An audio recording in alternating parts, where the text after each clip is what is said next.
Live from Studio 5 in New York City, this is the News at 6. And it's Thursday night. Hi, everybody. I'm Ernie Anastos. Thank you very much for joining us again, and we certainly look forward to this time together each night with stories that affect you and your life. And we'll be checking the latest headlines and Nick's record cold forecast in just a few minutes. But first, let's talk about spending some time alone. You know, some people like it, others don't. Let's face it, life is pretty hectic to begin with. And now with social media and technology, it's kind of difficult to go anywhere by ourselves.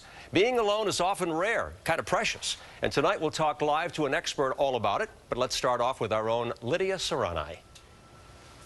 Do you like being alone or you like being with other people? I like being alone some of the time, but I also like to be with people. For Carmel, it all depends on her mood. Jane, however, hates being alone. Would you ever go to the movies by yourself? No. You wouldn't go? What about a restaurant? Would you go to a restaurant by yourself?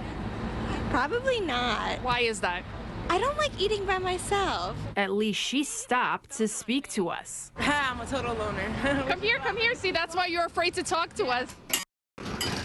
If you're the type of person that as soon as you get onto a crowded elevator, you whip out your cell phone, a psychologist we spoke to says chances are you're afraid of being alone with your thoughts. There was a recent study in the magazine Science showing that people would actually rather administer electric shocks to themselves than be alone with their thoughts. You heard correctly, electric shocks.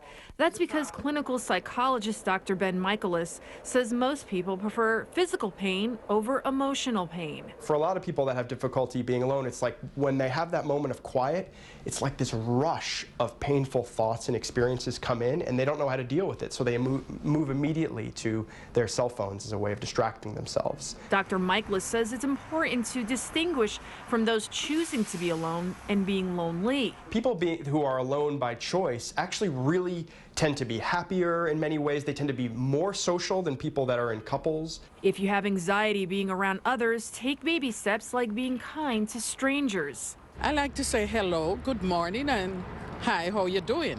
Why do you do that? Just to be friendly? I just like to be kind and friendly. Good advice. And Lydia, who comes from a big family, says use your phone to talk. I hate texting. If I want to call my friend, I'll call my friend. I don't text her. There's no point of it. You feel like you're happier because of that? Of course, you hear somebody's voice. Well, there's nothing wrong with alone time. It doesn't hurt to let a little love from others into our lives as well. Lidia Curanaj for the 6 o'clock news.